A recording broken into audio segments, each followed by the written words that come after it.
എല്ലാവർക്കും നമസ്കാരം. ഞാൻ ശ്രീകുട്ടി അലക്സ്. ചലഞ്ചർ ആപ്പിന്റെ യൂട്യൂബ് ചാനലിലേക്ക് എല്ലാവർക്കും സ്വാഗതം.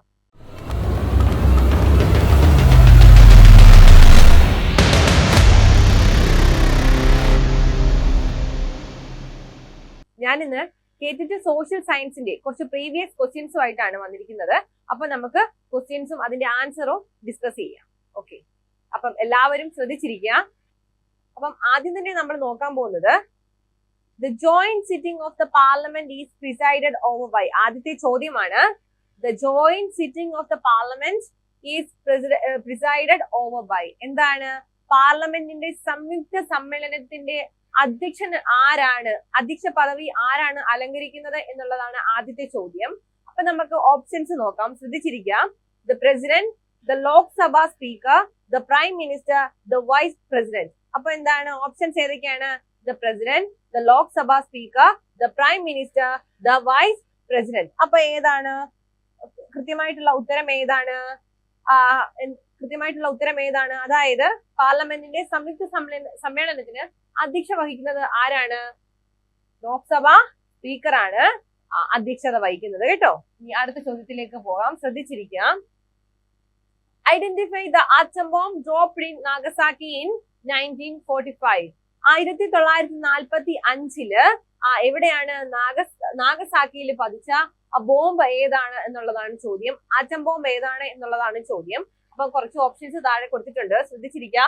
ലിറ്റിൽ ബോയ്, ലിറ്റിൽ മാൻ, ഫാറ്റ് മാൻ, ഫാറ്റ് ബോയ്. ഇതായിരുന്നു ഓപ്ഷൻസ്. ഇതൊക്കെയാണ് ഓപ്ഷൻസ്. അപ്പം ഏതാണ് ശരിയായിട്ടുള്ള ഉത്തരം? ഫാറ്റ് മാൻ ആണ് ശരിയായിട്ടുള്ള ഉത്തരം. അപ്പൊ എല്ലാരും ശ്രദ്ധിച്ചിരിക്കുക. നമ്മൾ അടുത്ത ചോദ്യത്തിലേക്ക് പോവുകയാണ്. ശ്രദ്ധിച്ചേ. Identify the statements that relate to public sector. Public സെക്ടറിനെ എന്താണ് ബേസ് ചെയ്തിട്ടുള്ള കുറച്ച് സ്റ്റേറ്റ്മെന്റ്സ് ആണ് തന്നിട്ടുള്ളത്. അതിൽ നിന്ന് കൃത്യമായിട്ടുള്ള സ്റ്റേറ്റ്മെന്റ്സ് നോക്കുക എന്നുള്ളതാണ് ചോദ്യം.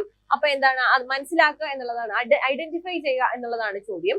അപ്പം ഏതാണ് നമുക്ക് നോക്കാം. ആദ്യത്തെ നോക്കിയേ. Organisation that is owned and managed by the government.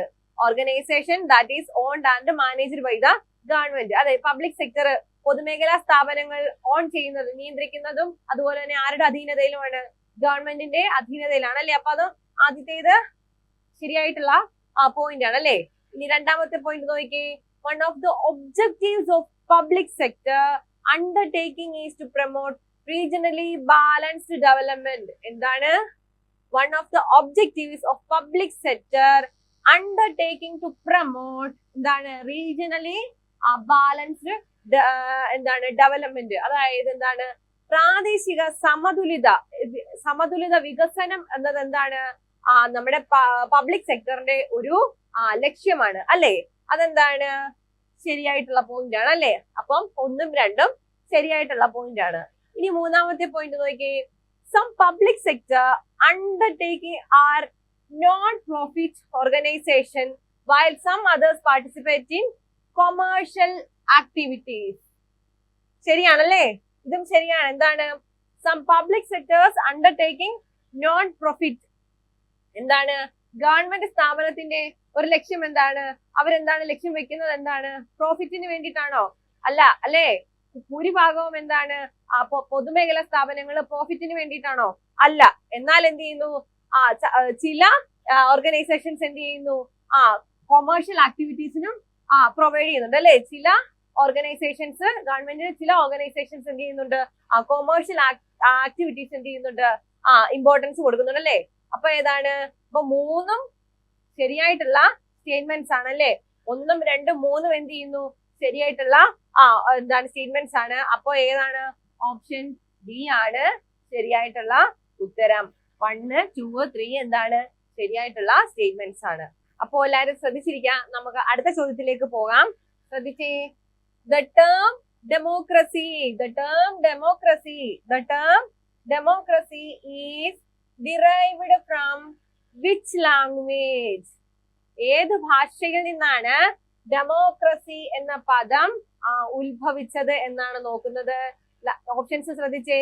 Latin, French, Greek and റോമ. ഏതാണ്? ലാറ്റിൻ ആണോ? അല്ല. ഫ്രഞ്ച് ആണോ? അല്ല. അപ്പൊ ശരി ഉത്തരം ഏതാണ്? ഗ്രീക്ക് വേർഡിൽ നിന്നാണ് എന്ത്? ഡെമോക്രസി എന്ന പദം ഉത്ഭവിച്ചത്. മറക്കല്ലേ കേട്ടോ. ഇനി അടുത്ത ചോദ്യത്തിലേക്ക് പോകാം. The Uthiramerur inscription is related with. എന്താണ്? The Uthiramerur inscription is related with. ഏതൊക്കെയാണ് നോക്കിയേ, ഓപ്ഷൻസ് നോക്കിയേ. The Mughals, the Marathas, then the Khaljis, the Cholas. ഏതൊക്കെയാണ് ഉത്തരമേരൂർ ഇൻസ്ക്രിപ്ഷൻ? ഏതൊക്കെയാണ്? The Mughals, the Marathas, the Khalji, the Cholas. ഏതാണ് ഉത്തരം? ഓപ്ഷൻ ഡി, ചോളാസ് ആണ് ശരിയായിട്ടുള്ള ഉത്തരം എന്ന് പറയുന്നത്. അപ്പോ മറക്കരുത് കേട്ടോ. ഇതൊക്കെ പ്രധാനപ്പെട്ട പോയിന്റ്സ് ആണ് കേട്ടോ. ഇനി അടുത്തതിലേക്ക് നോക്കാം. അടുത്ത നോക്കിയേ. The writ used to challenge legitimacy of a person's claim to public office. എന്താണ്? The writ used to challenge legitimacy of person's claim to public office. ഏതൊക്കെയാ ഓപ്ഷൻസ് നോക്കിയേ, ഏതൊക്കെയാണെന്ന്? Habeas corpus, mandamus, then quo warranto, then option D, prohibition. അപ്പൊ ഏതാണ്? Habeas corpus ആണോ, അതോ mandamus ആണോ, അതോ quo warranto ആണോ, പ്രൊഹിബിഷൻ ആണോ? ഏതാണ് ശരിയായിട്ടുള്ള ഉത്തരം? ഉത്തരം സി, quo warranto ആണ് ശരിയായിട്ടുള്ള ഉത്തരം. ഓക്കെ, ഉത്തരം ഏതാണ്? quo warranto ആണ് ശരിയായിട്ടുള്ള ഉത്തരം. അപ്പോ ഇനി അടുത്ത ചോദ്യത്തിലേക്ക് പോകാം. ഏഴാമത്തെ ചോദ്യം. Winter rainfall in the north western parts of India is mainly due to. എന്താണ്? ഇന്ത്യയുടെ വടക്കു പടിഞ്ഞാറൻ ഭാഗത്ത് ലഭിക്കുന്ന എന്തിന്റെയാണ്? വിന്റർ റെയിൻഫോളിന്റെ പ്രധാന കാരണം എന്താണ് എന്നുള്ളതാണ് ചോദ്യം. എന്താണെന്ന് നോക്കിയേ, ഓപ്ഷൻസ് ശ്രദ്ധിച്ചേ. Monsoon means, then convection, tropical cyclones and western disturbances. ഏതാണ് ശരിയായിട്ടുള്ള ഉത്തരം? മൺസൂൺ മീൻസ് ആണോ, അതോ കൺവെക്ഷൻ ആണോ, അതോ ട്രോപ്പിക്കൽ സൈക്ലോൺ ആണോ, അതോ വെസ്റ്റേൺ ഡിസ്റ്റർബൻസ് ആണോ? ശീതമഴയുടെ എന്താണ് വിന്റർ റെയിൻഫോളിന്റെ പ്രധാന കാരണം എവിടെ? വടക്കു പടിഞ്ഞാറൻ ഇന്ത്യയിലെ വടക്കു പടിഞ്ഞാറ് ലഭിക്കുന്ന വിന്റർ റെയിൻഫോളിന്റെ പ്രധാന കാരണം ഏതാണ്?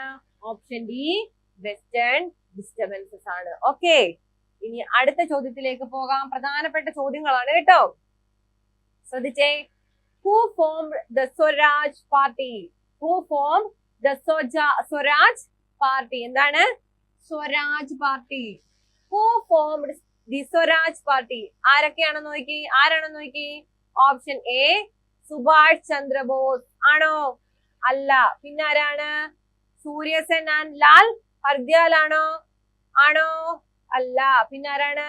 ഭഗത് സിംഗ് ആണോ? അല്ല. പിന്നെ ആരാണ്? CR ദാസ് ആൻഡ് മോത്തിലാൽ നെഹ്റു ആണ് ശരിയായിട്ടുള്ള ഉത്തരം അല്ലേ? എന്താണ്? Swaraj party. Who formed Swaraj party? CR Das and Motilal Nehru. ഇതാണ് ശരിയായിട്ടുള്ള ഉത്തരം. ഇനി അടുത്ത ചോദ്യത്തിലേക്ക് പോകാം. ശ്രദ്ധിച്ചിരുന്നേ. Who is known as Andhra Kesari? എന്താണ്?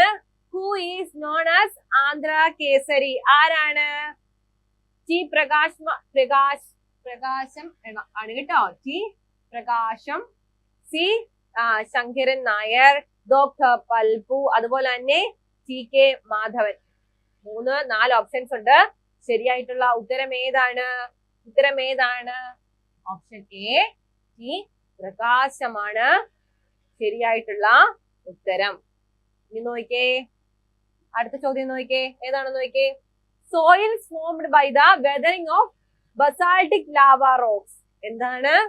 Soils formed by the weathering of basaltic lava rocks. എന്താണ് ചോദ്യം? ഈ ബസാൾട്ടിക് ലാവ റോക്സിന്റെ വെതറിങ്ങിലൂടെ ഉണ്ടാകുന്ന സോയിൽ ഏതാണ് എന്നുള്ളതാണ് ചോദ്യം. ഏതൊക്കെയാണ് നോക്കിയേ. ഓപ്ഷൻസ് ശ്രദ്ധിച്ചേ. അലൂവിയൽ സോയിൽ ആണോ? അല്ല. പിന്നെ ഏതാണ് ശരിയായിട്ടുള്ള ഉത്തരം? ബ്ലാക്ക് സോയിൽ ആണ് കേട്ടോ. ബ്ലാക്ക് സോയിൽ ആണ് ശരിയായിട്ടുള്ള ഉത്തരം.